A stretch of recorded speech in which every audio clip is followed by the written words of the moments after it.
So we met in Myrtle Beach, South Carolina, while I was brewing at a place called the Mad Boar in North Myrtle Beach.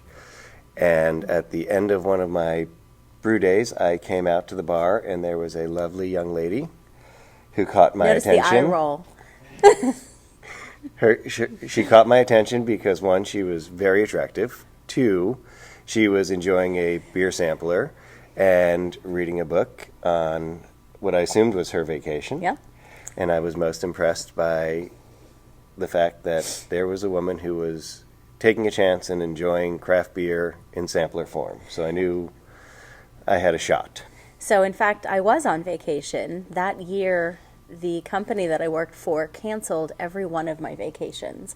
And this was December, and I was finally getting a vacation in. And a friend of mine said, I have a place in Myrtle Beach. Go down, use the place. I'll come down midway during the week. We'll go golfing. We'll do this. We'll do that. Well, my friend was never able to make it, so I was, in fact, on vacation by myself.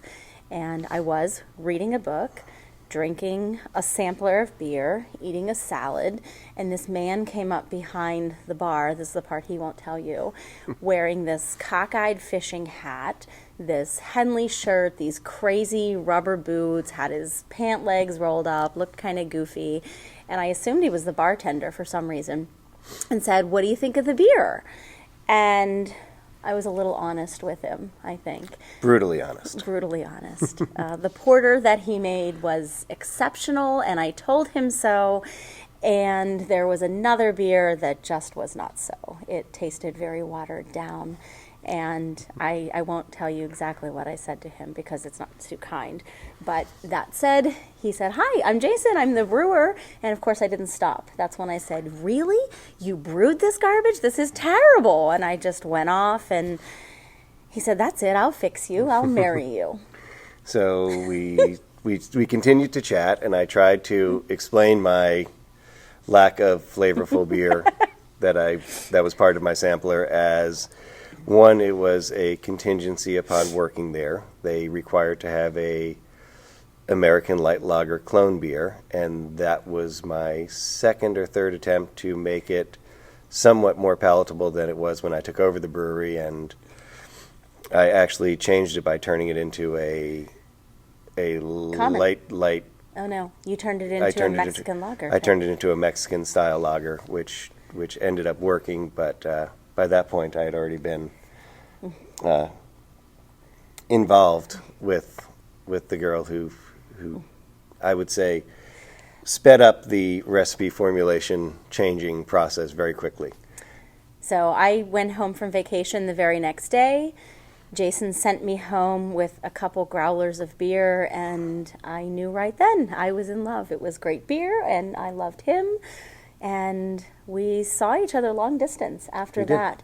We met back up in several cities. Where did we go? Washington, D.C. Mm-hmm. We were in Atlantic City. We were in Las Vegas. And we dated literally all over the country until which time I was living in Pittsburgh at the time and said, "I think it's time for you to move closer to me." And I said, "They're hiring in Western Maryland at this brewery there." To which Jason said, "Oh, I can't make it for an interview. I haven't updated my resume. I haven't, what else? I'm fishing that day. I'm brewing that day." 10,000 excuses. I had actually had a production schedule planned out for the week. The resume response was accurate. I hadn't updated my resume. I don't even know if I had a resume at that point. I updated it for him. But I was told that the resume was sent, the interview was set up, and if I wanted to continue the relationship, I would be at the interview at 10 a.m. on Saturday morning. And he was. And I was. And that job moved us closer together. Yeah. And we eventually ended up moving closer together by moving together to Delaware. Mm-hmm. But every one of our weekend trips while we were dating long distance did involve a brew pub. Yes, it did.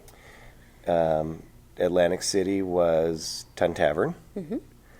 Las Vegas was Lucky Seven at the Monte Carlo. Yeah.